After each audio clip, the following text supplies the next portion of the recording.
Alright guys, this is Brett from GeekDown. We just wrapped episode DC Reboot. I say that because I don't remember what number it is, but let's take a look at the behind the scenes fun.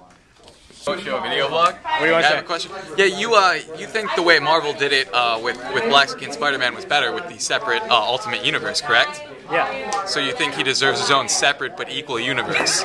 Yes. With his own separate storyline. I don't want him to taint the white. Yeah, his storyline and his own history and his own water fountain. Yeah. You want him to have all those things. Yeah. Okay, I was just clarifying. Yeah.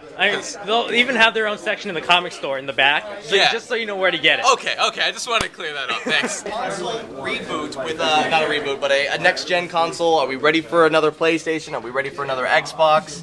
And we're gonna have Meredith Molinari, host of The Tester, with us. Paco, DC Reboot. I don't really care. Batman.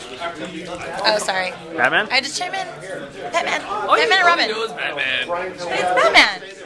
I mean, come on. There's like 5 or 6 different Batman comics. They'll lose some of the hardest core fanboys, but they'll keep the people that read them and enjoy them. They'll gain people that are too lazy to go find a comic shop or can't get a comic shop. It's called Amazon.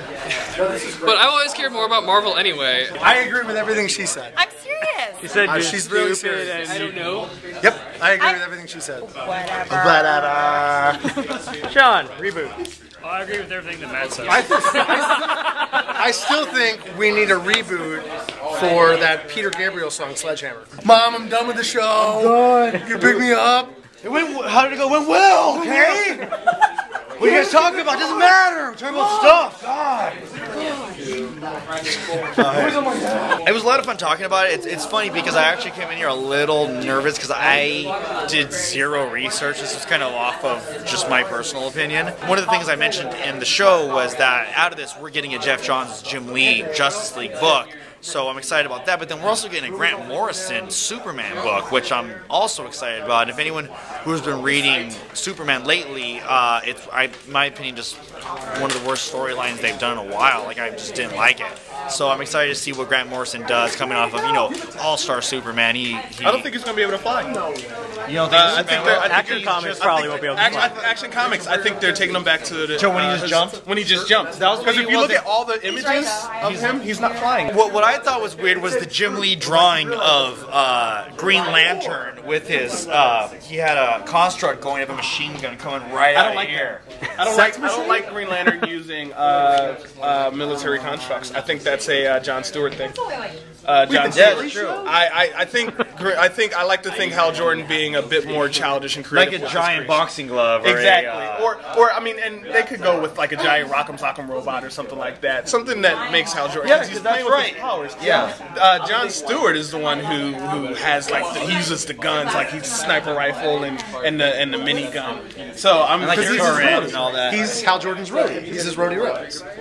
He's the military. Exactly. Yeah. That was always the dynamic. That was always set up that way. I mean, that's why Kyle Rayner was awesome because he was a fucking comic book artist. Yes. So that's why it was creative construct. Exactly. Yeah. He had all these ridiculous. And like in the very beginning, when there was the whole Parallax storyline, he had this ridiculous he would actually form other comic book characters to fight alongside him. That's why it was the coolest thing. I know even in going in and announcing this reboot that they know they have a lot to live up to and they have to deliver. So I'm excited to see what they come up with. I just hope that it lasts. And another thing that I'm worried about is the fact that they're launching with 52 titles, but how many of those are going to last? And how many of those are going to be replaced by all the titles that we're losing, like Secret Six? The whole Barbara Gordon thing, I actually loved the Stephanie Brown Batgirl and just thought the Oracle.